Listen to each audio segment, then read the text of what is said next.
comme 2 fois la France, la Mauritanie est une république islamique, une terre de contact entre l'Afrique noire et le Maghreb. Située de part et d'autre du tropique du Cancer, le banc d'Arguin longe le littoral atlantique. Cette réserve constitue le plus prodigieux rassemblement d'oiseaux marins et littoraux de la planète.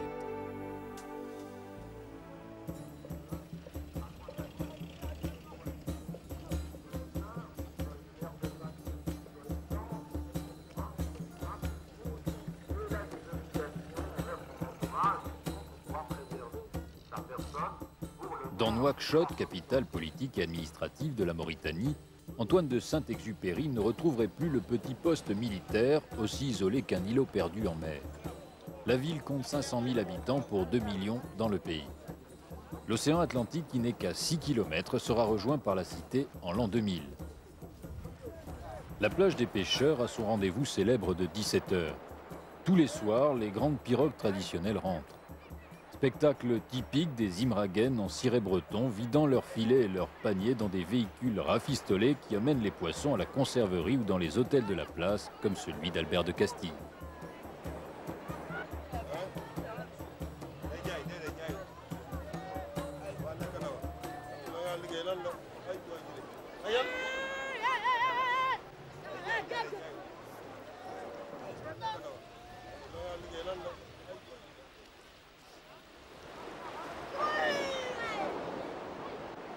La ronde sempiternelle des pêcheurs imraguènes se terminera très tard. Ils auront bien mérité leur sommeil. Beaucoup dorment sous des tentes, comme autrefois, en ayant pour décor les beaux ciels étoilés qu'admirèrent tant ceux de l'aéropostale.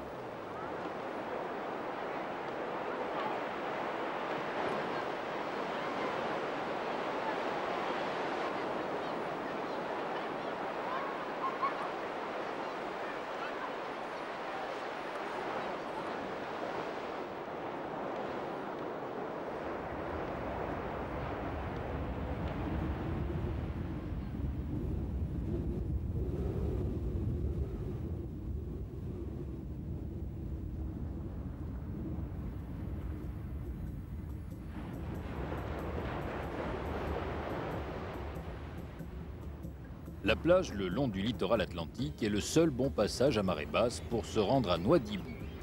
Philippe Gauthorpe, jeune scientifique biologiste et ornithologue, conseiller scientifique et technique de la direction du parc du banc d'Arguin dirigé par le sympathique Amat Ngaïdé, file droit sur Mamgar et le cap Timiris à l'entrée du parc national sur la côte saharienne de la Mauritanie à 160 km de Nouakchott.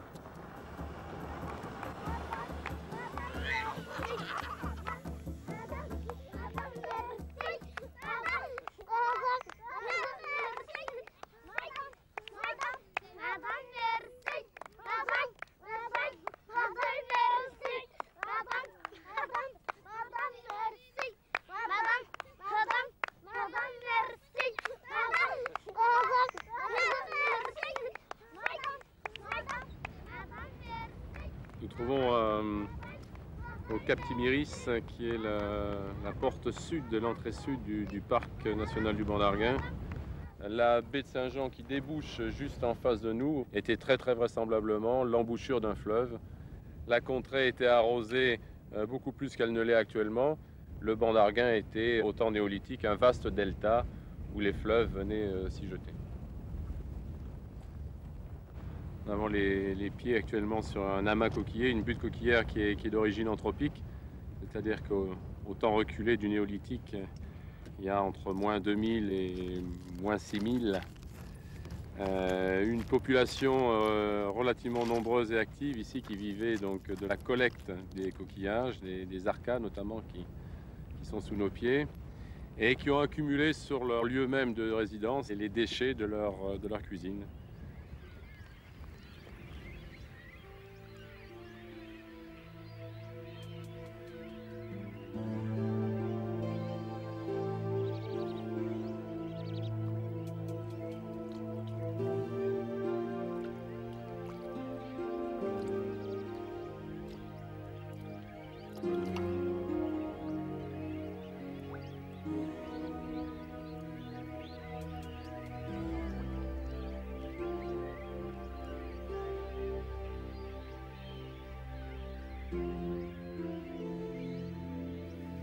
ce qui concerne les crabes, le caractère majeur qui saute aux yeux, c'est la pince. C'est une façon de se signaler, notamment aux femelles. Alors ils creusent des galeries, ils remuent le terrain dans tous les sens, et on peut vraisemblablement assimiler un peu le travail du crabe violoniste également à celui de nos vers de terre chez nous, qui creusent, qui digèrent des matières organiques contenues dans le sol, etc.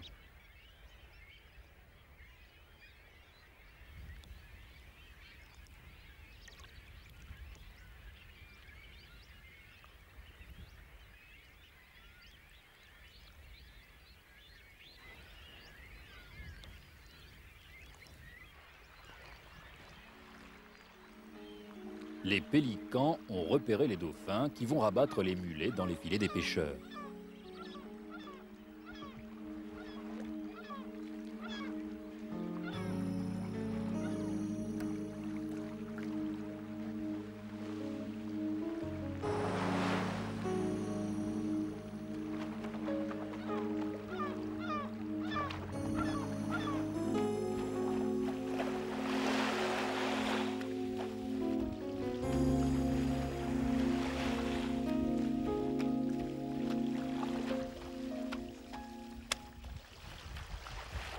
Quelques dauphins patrouillent à quelques encablures de la côte, là, à la recherche des bancs de mulets en migration. Et les imraguènes qui sont un petit peu en dessous espèrent également aussi un rabat éventuel des bancs de poissons pour pouvoir en profiter.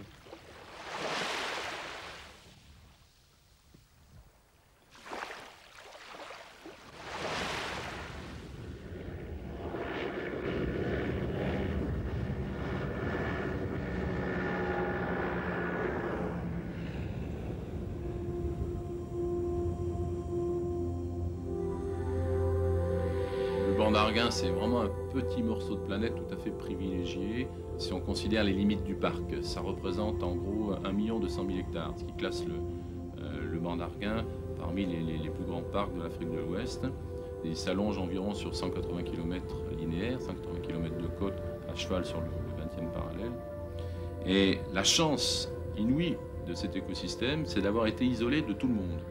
En ce qui concerne la partie maritime, les hauts fonds qui s'allongent sur une 50aine de kilomètres au large et où les profondeurs n'excèdent en moyenne pas 4 à 5 mètres.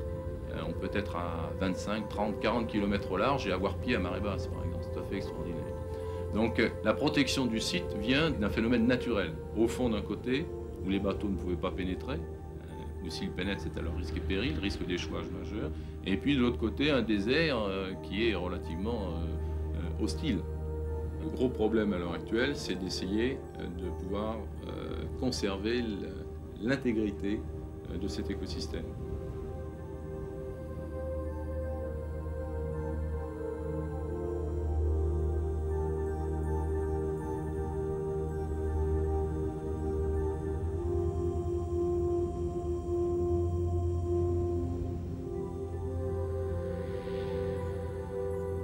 Philippe ne s'est pas rendu tout de suite à la station scientifique du parc près d'Iwit.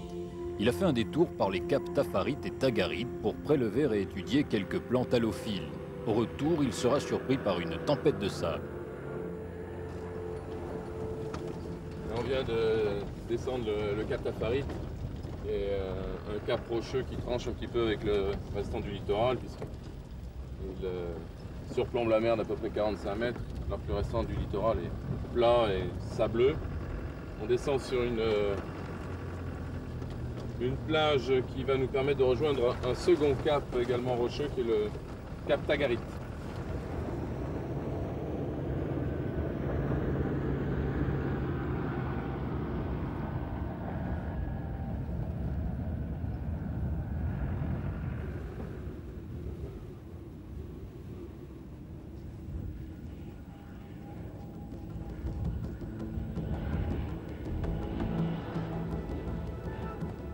Tout ce sable porté par le vent chaud est une menace continuelle pour les cités qui peu à peu sont englouties par les barkhanes ou dunes vives. Dans le Sahara, plus rien aujourd'hui ne semble pouvoir arrêter ce fléau typique du Sahel qui ajoute à la désertification.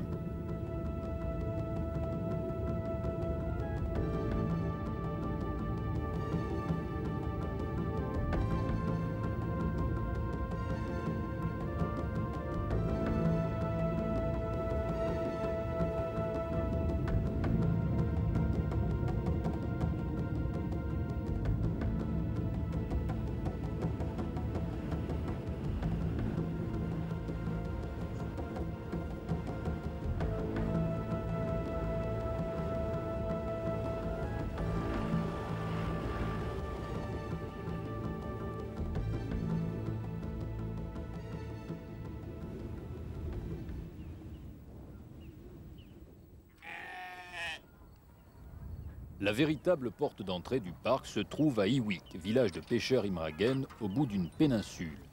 On peut visiter l'archipel à bord de grandes embarcations de bois à voile triangulaire qui ressemblent aux boutes de la mer Rouge. Dans cette réserve internationale décrétée patrimoine mondial par l'UNESCO, tout est fait grâce au directeur du parc pour qu'aucun bruit de moteur ne vienne troubler la faune sauvage sur l'eau et les îles.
La richesse du banc est basée sur ces tapis d'herbiers qui poussent sur ces hauts fonds vaseux ou sablo-vaseux.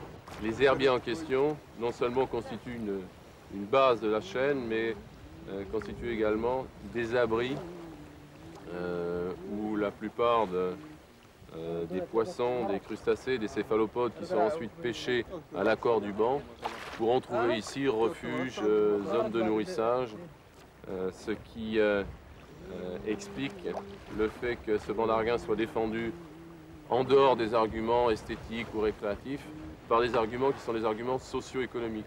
On a affaire ici très vraisemblablement à une zone de frayère et une nurserie. Et il est bien évident que pour un pays qui va tirer 50% minimum, si ce n'est davantage, de ses revenus en devises du secteur pêche, le banc d'Arguin constitue un poumon économique tout à fait remarquable.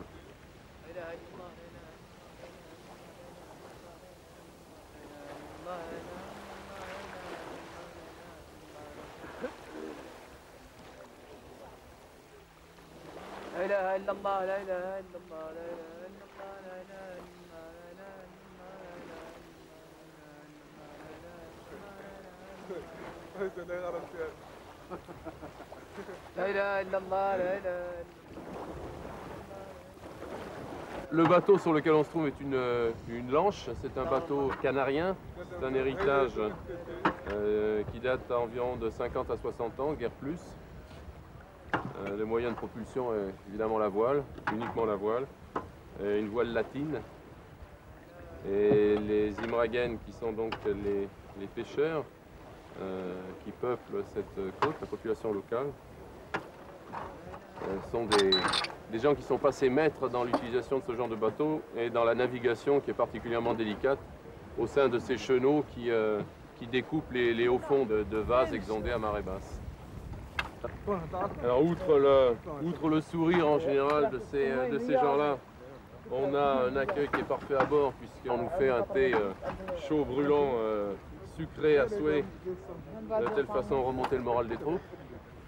Et essayer de réchauffer un petit peu les mains qui ont tendance à s'engourdir, car bien qu'étant sous les tropiques, le climat ici est particulièrement rigoureux et l'humidité ajoutée à cela fait que les petits matins sont quelquefois difficiles.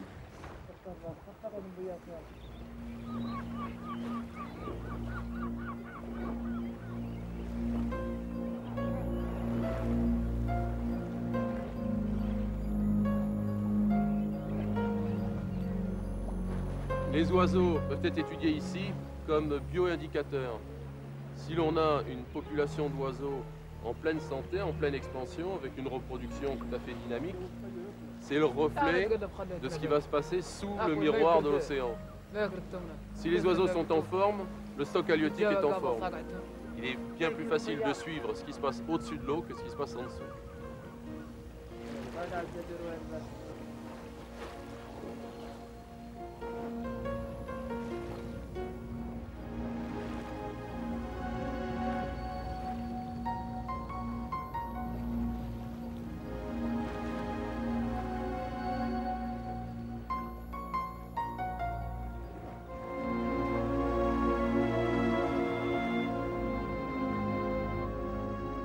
Comment des communautés d'animaux sauvages accoutumés à la vie des estuaires d'Afrique noire peuvent-elles s'être perdues sur les côtes et les îles désolées de Mauritanie?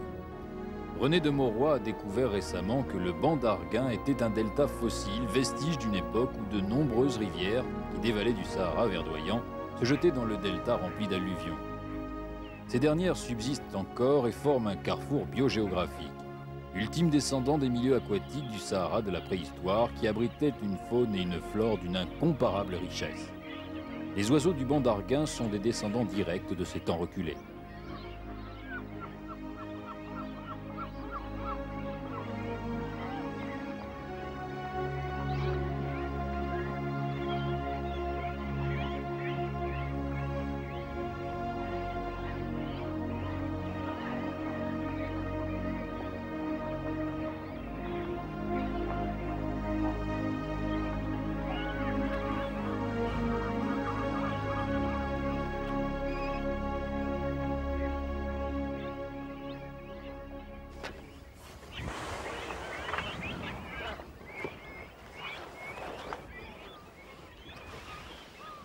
Le bateau accoste dans les îles Kéon qui accueillent dans leurs rochers surchauffés et blanchâtres des oiseaux spécifiques des eaux douces. Ils se sont peu à peu adaptés aux conditions maritimes et désertiques actuelles. Pour les chercheurs, ces changements de biotope représentent un intérêt scientifique inestimable.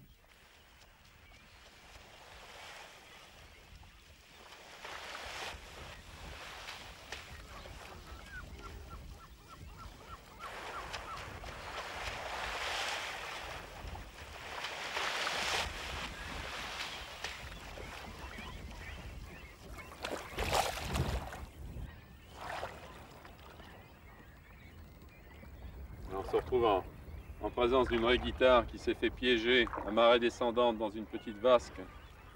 Et la mer se retire très vite. L'animal va se retrouver au sec rapidement, donc on va l'attraper, la vraie guitare.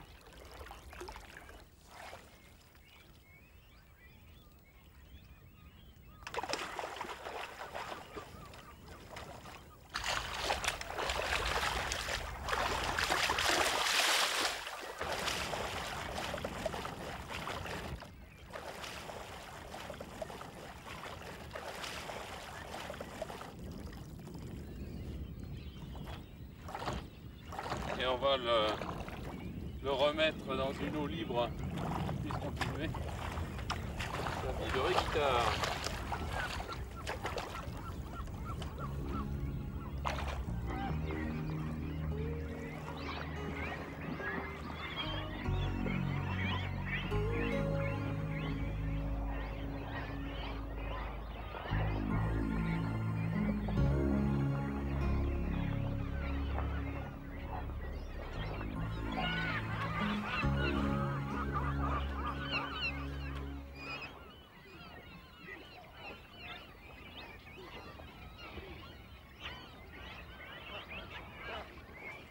Découverts par les navigateurs portugais au XVe siècle, les plateaux rocheux des deux îles Kéon abritent des milliers d'oiseaux très divers. Depuis les autours, en passant par les hérons, les cormorans, les flamants roses qui nidifient bizarrement à même le sol rocailleux, les goélands railleurs, les huîtriers épis et quelques sternes qui s'éparpillent dans l'air. Les nids à même la roche sont un signe mystérieux hérité de la vie ancestrale. On se demande à quoi ils peuvent servir puisqu'apparemment ils ne sont que symboliques.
C'est un flamand qui a terminé ses jours ici sur la Grande Caonne, comme nombre de ses congénères cette année. Une petite analyse a révélé la présence d'une salmonelle. On ne sait pas si c'est vraiment la seule cause à l'origine de cette mortalité qui a été quand même relativement importante.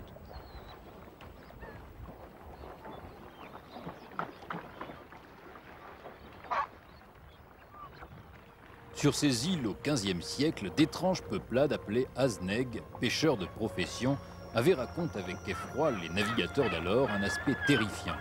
On aurait cru des êtres sauvages, toujours nus, flanqués de barbes immenses qui descendaient jusqu'au nombril. Ils se nourrissaient exclusivement de tortues de mer, d'œufs d'oiseaux et de poissons. Leurs habitations, faites d'algues, leur servaient de coupe-vent et mesuraient 60 cm de hauteur.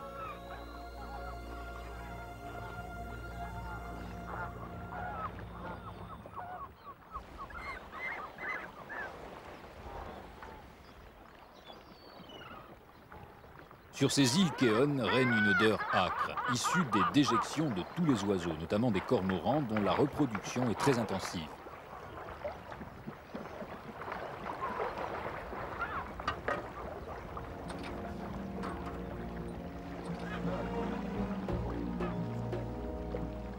Au XVIIIe et XIXe siècle, le banc d'Arguin avait la renommée d'être un lieu propice au naufrage, dû notamment à l'imprécision des cartes marines et à la difficulté de naviguer à travers les bancs de sable et les hauts fonds. Les naufragés étaient récupérés, rançonnés ou vendus comme esclaves.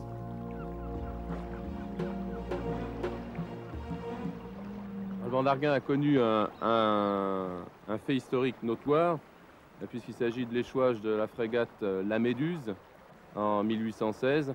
Cet échouage a eu lieu à peu près à cette latitude-ci, c'est-à-dire au niveau d'Iwik ou de Tenaloul, mais 50 km au large. Il faut savoir que les hauts fonds sur lesquels nous circulons ne font guère que 3 à 4 mètres, 5 mètres maximum en moyenne, mais se prolongent jusqu'à une cinquantaine de kilomètres au large, où là nous trouverons des apics, des canyons qui vont descendre jusqu'à environ 300 mètres. La méconnaissance des lieux, les mauvaises cartes marines de l'époque, alliées très vraisemblablement à une erreur humaine, ont fait que la frégate s'est échouée à cet endroit-là. À ma connaissance, il devait y avoir à peu près 400 personnes à bord. Ceux qui n'ont pas eu la chance d'embarquer sur des canottes, eh bien, ont confectionné un radeau, le fameux radeau de la Méduse immortalisé par Géricault. Et sur les 150 personnes qui ont dû prendre place à bord du fameux radeau, qui a dérivé au moins 2 semaines. On a connu des scènes de cannibalisme, des scènes de panique diverses, et environ 10 ou 15 personnes ont pu se tirer d'affaire et ont pu témoigner donc de ce haut fait historique qui a permis de faire connaître le banc d'Arguin en Europe, mais de façon évidemment un petit peu morbide.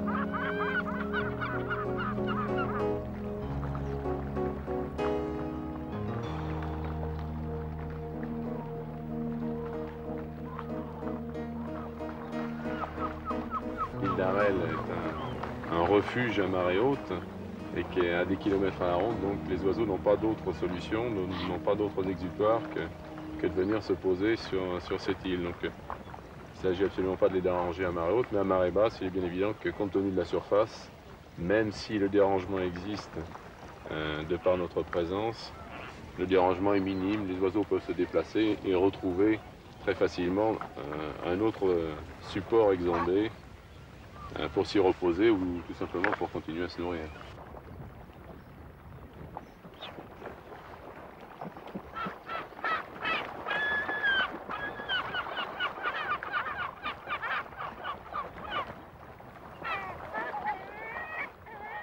La plupart des adultes sont déjà repartis.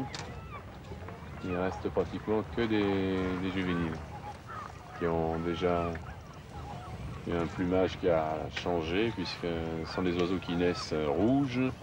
Le premier plumage est noir, puis brun, Et puis on obtient un chiné de brun et de blanc. Et ensuite l'oiseau adulte est blanc et noir, très contrasté.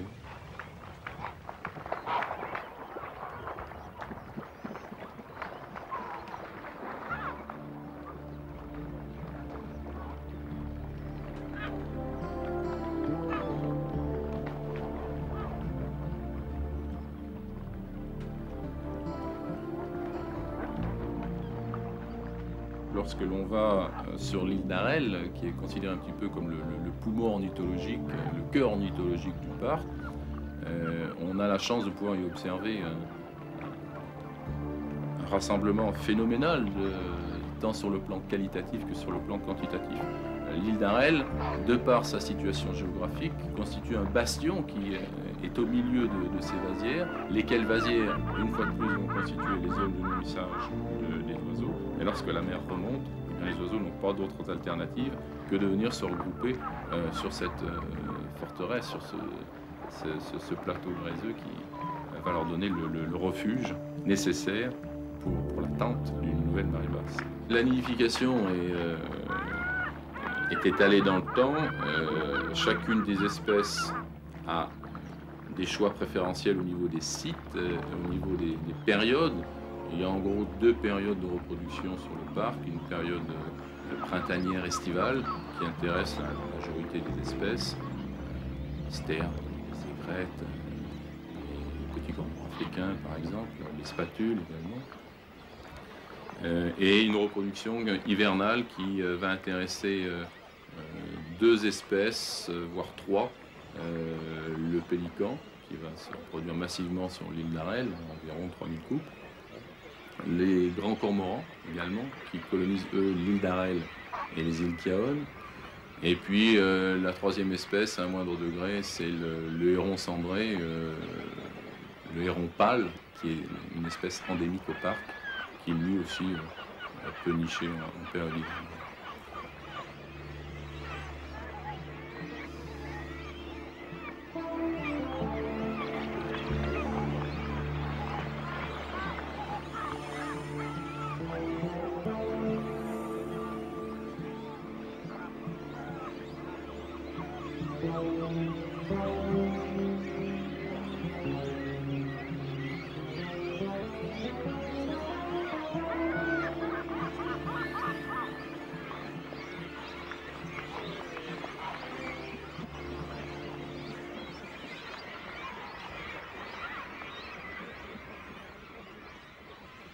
En fin de saison, c'est-à-dire courant janvier, beaucoup de jeunes pélicans en général meurent de faim, ces animaux trouvant de plus en plus difficilement leur pitance en raison d'un changement du stock halieutique, lié lui-même à un changement de la qualité des eaux. Il y a sur cette île d'Arrel la plus grande concentration mondiale au mètre carré d'oiseaux aquatiques comme les pélicans blancs qui consomment 1300 tonnes de poissons par an pour 3000 couples nicheurs. On trouve aussi des flamants roses originaires de Camargue, d'Espagne et de Tunisie, des spatules blanches arrivées souvent de Hollande ou d'Espagne qui repartent ensuite pour la Guinée-Bissau. La minuscule île d'Arrel est l'unique site de reproduction du pélican blanc en Mauritanie.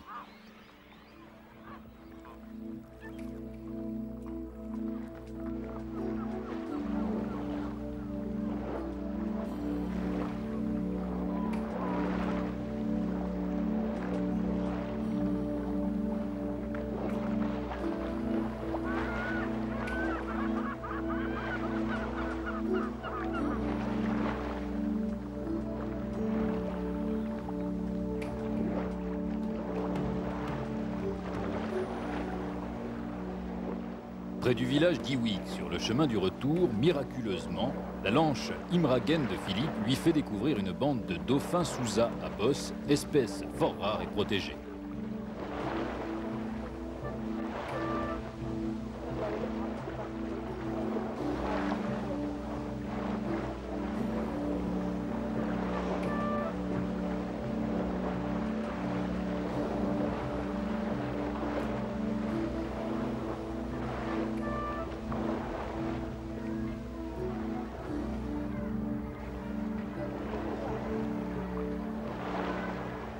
Il n'y a pas d'eau à proximité du village d'Iwik et les Imragen sont ravitaillés au Petit Bonheur la Chance depuis Nouakchott. Lorsqu'on pense à eux, Hélas, depuis un mois, la situation devient dramatique. Les enfants risquent de mourir de soif. Qui s'en préoccupe? Quelques représentants de l'aide humanitaire internationale basés à Nouakchott se sont, paraît-il, émus de cette situation. Amédou Bompa, le chef des Oulad Bouzba à Iwik, explique.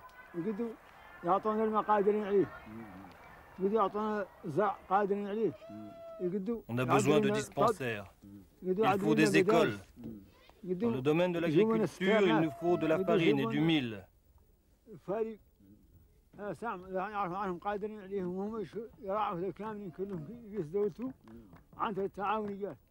Des organisations sont venues nous voir auparavant. Elles ont noté tout ce qu'il nous fallait. Elles nous ont fait des promesses. Et depuis, on attend toujours. Pour survivre, nous n'avons besoin de rien d'autre, à part les choses primordiales que je viens de vous citer.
Lentement, la nuit estompe le soleil sur le village oublié.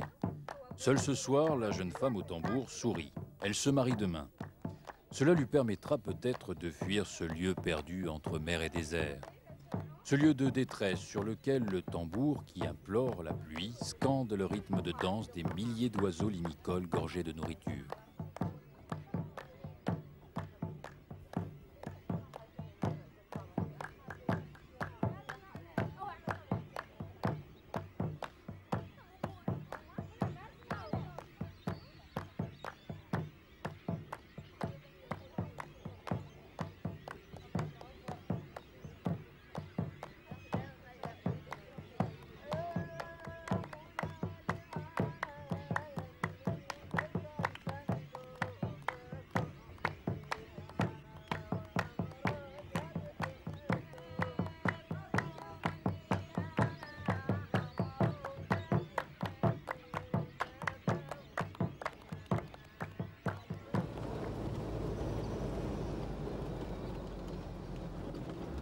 Ce matin, Philippe Gottorp s'est dirigé sur le puits de Chamir, situé à une cinquantaine de kilomètres à l'est d'Iwit.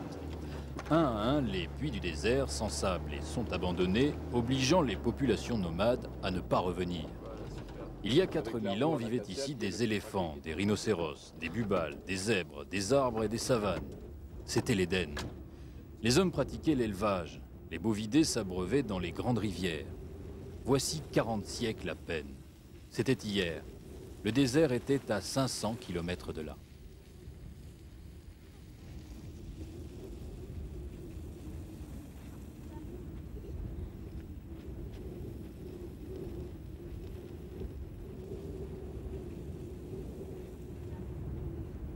C'est le puits de Chamy qui marque la limite est du parc.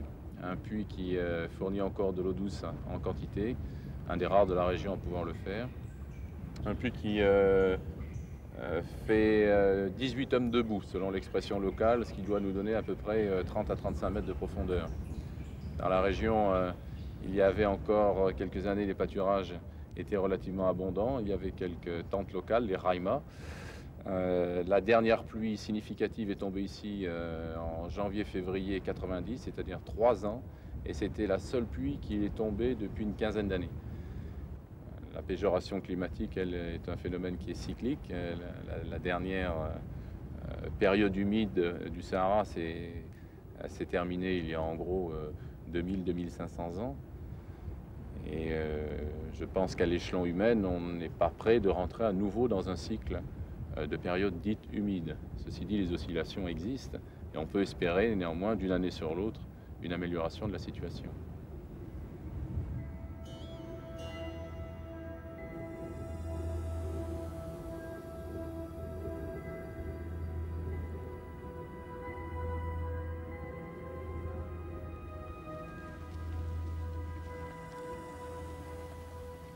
On n'est jamais seul dans les sables.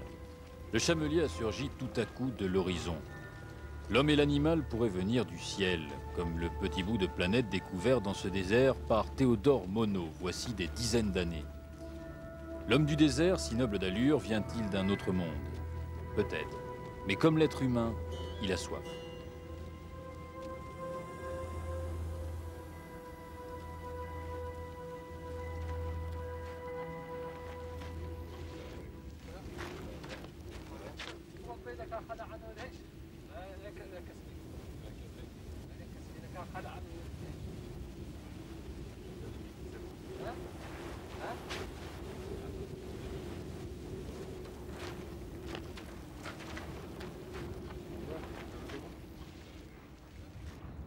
Depuis des siècles, la solidarité est une règle sacrée du Sahara.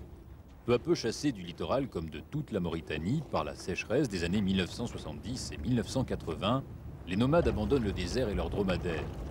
Ils laissent leurs bêtes errer dans les dunes et les sables. Ombre famélique de ce qu'ils furent, ils attendent calmement la mort.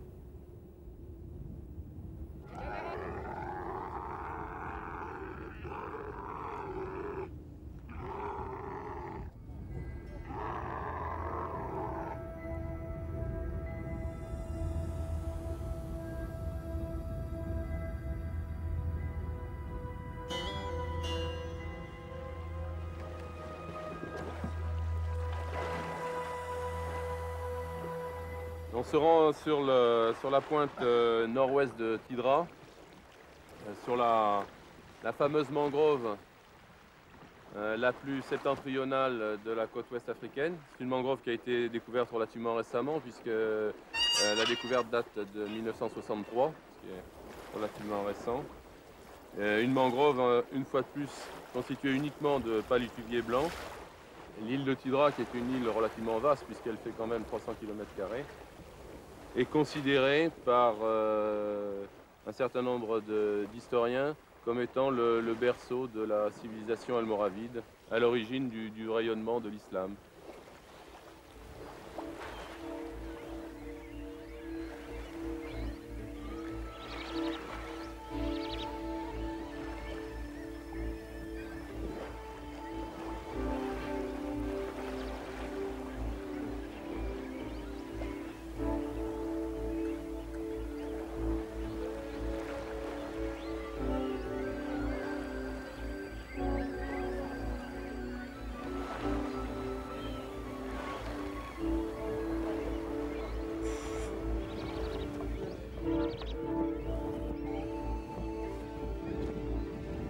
Le grand chenal d'Arel nous sépare de l'île de Ner. Nous avons débarqué là sur l'île de Niroumi à marée basse, ce qui nous permet de pouvoir constater la présence de deux espèces végétales qui poussent l'une à côté de l'autre.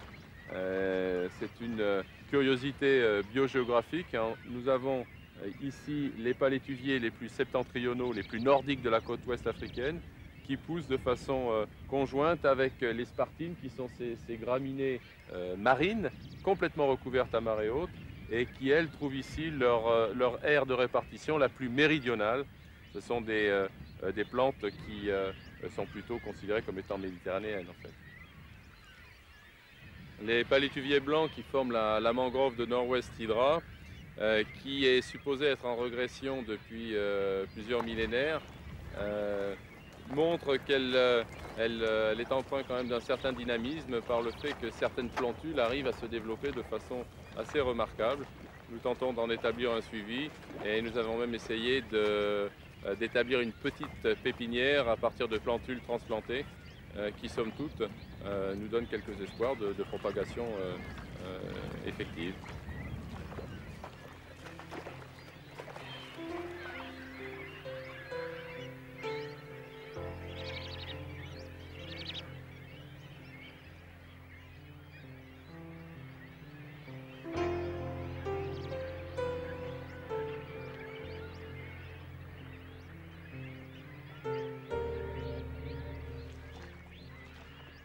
Les palétuviers qui constituent des reliques de l'époque néolithique, les grandes étendues de vases charriés hier par des cours d'eau venus de l'intérieur, l'existence des mollusques d'eau saumâtre que consommaient les hommes préhistoriques jusqu'à former de véritables collines de coquillages, la présence de tous les oiseaux prouve qu'ici, sur le banc d'Arguin, il y a 7000 ans et plus, des fleuves issus d'un Sahara verdoyant formaient un immense delta plus vaste que celui du fleuve Sénégal. La modeste mangrove de Tidra représente en fait une relique digne du plus grand respect, un peu comme si on retrouvait soudain un mammouth vivant. La survivance de la mangrove fait espérer un retour à la vie puisque Philippe tente de réimplanter plus loin les bases de cette végétation. Modeste expérience qui sauvera peut-être un jour ces dromadaires abandonnés qui tentent de grignoter les derniers fruits d'un arbre millénaire.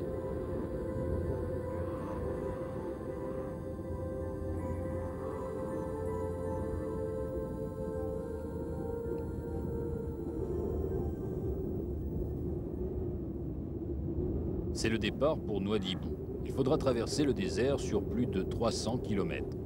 Plus loin sur la piste, Philippe a donné rendez-vous à un ami en panne de véhicule près du second puits du banc d'Arguin que surplombe le mausolée d'un saint homme. Normalement, ils éclataient les rognons de silex sur le genou avec un cuir de protection. Et puis, ça se faisait par pression. On doit pas être loin du tout.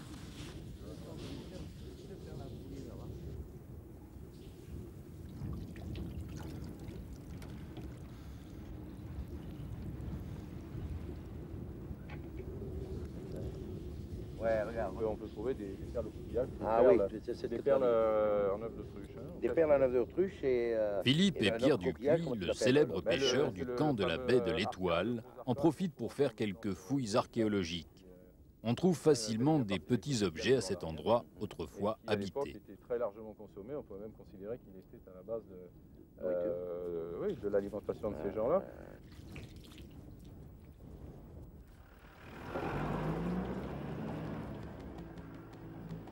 Ici s'arrête le parc national du banc d'Arguin, avant de rejoindre sa réserve satellite située à quelques kilomètres de la seconde ville de Mauritanie.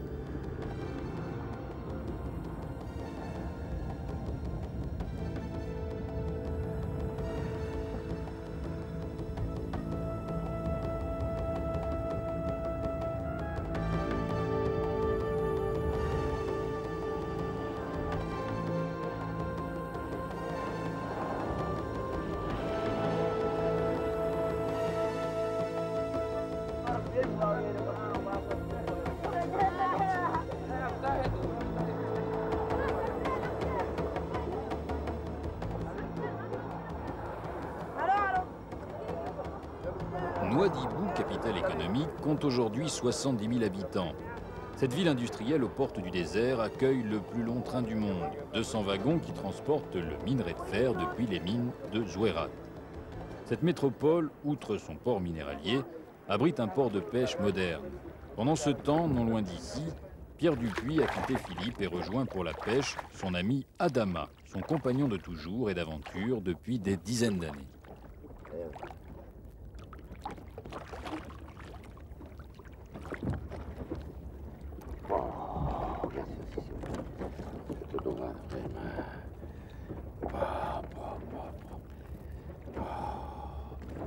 Ces reflets bleus qu'elle a.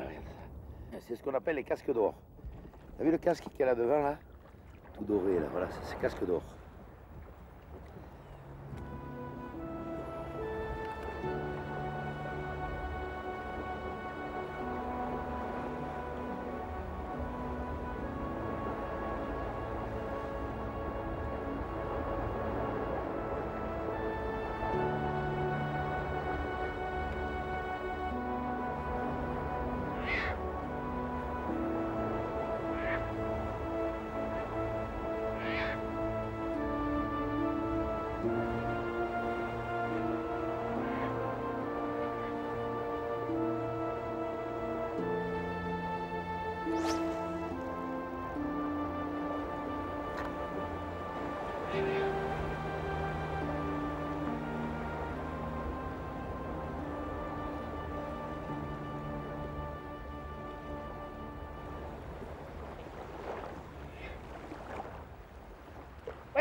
Regarde là. C'est une vraie guitare.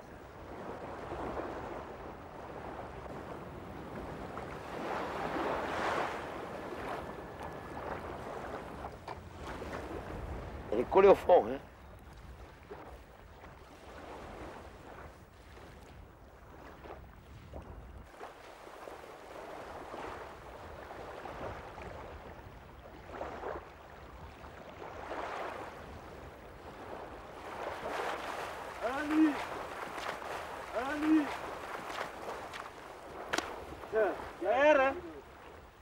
Bon, allez, décroche là, on la remet à l'eau.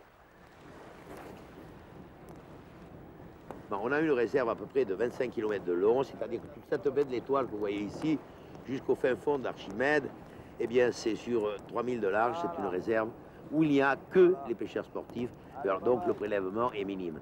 Il est minime, d'autant plus quand on voit tous les chalutiers qui pour être rentables, et les bateaux-usines qui pour être rentables font 1200 tonnes jour, et qu'il y en a 10, 15, 20 au large, et puis nous on pêche un poisson, deux poissons, on est tout content et ravis. Alors que, bon, le but n'est pas le même quand ils sont avec les gros chalutiers.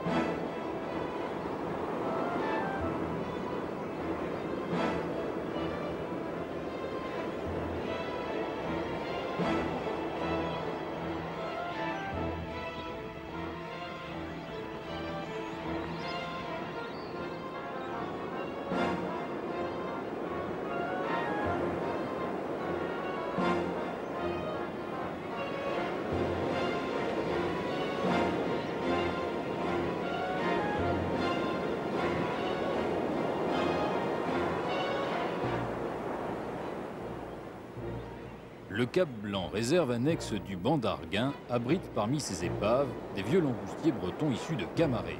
Ces carcasses étaient encore en 1960 de fiers bateaux de pêche.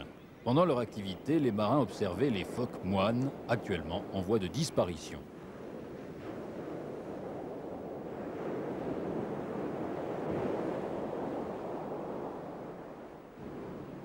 Les falaises impressionnantes du Cap Blanc abritent la dernière colonie viable au monde de phoques moines. Il s'agit d'une des 12 espèces les plus menacées au monde. Et les quelques rares individus, 5 ou 6 individus que l'on peut admirer ici à l'extrême pointe sud du Cap Blanc, font partie d'un groupe de 100 à 120 individus. Des animaux qui ont été persécutés un petit peu partout, notamment en Méditerranée où il en subsiste quelques dizaines. La persécution date de très longtemps puisque en mer Égée, notamment, les Grecs les considéraient déjà comme des prédateurs et donc des concurrents potentiels pour la pêche. Lorsque ce n'est pas une concurrence directe, il peut y avoir des interactions avec les poissons qui sont pris dans les filets. On retrouve ce problème ici avec les pêcheurs langoustiers qui posent des filets de façon un petit peu illégale sur la zone et quelques phoques, évidemment, trouvent la mort empêtrés dans les filets en question. Donc, de tout temps, ces phoques ont subi les actions un petit peu négatives du monde des pêcheurs. Et à l'heure actuelle, les quelques rares individus qui existent encore, notamment en Grèce, Afrique du Nord, Espagne, sont des animaux qui ne sont plus suffisamment nombreux pour constituer un noyau social pour que la colonie soit viable. Et comme la reproduction est de plus en plus faible, compte tenu du fait que les quelques rares grottes où ils pourraient encore mettre bas et allaiter leurs jeunes, ces grottes sont visitées par les bateaux de plaisance, par des touristes qui ne comprennent pas toujours le besoin impérieux qu'il y aurait à laisser cette espèce tranquille pour essayer de conserver ce patrimoine.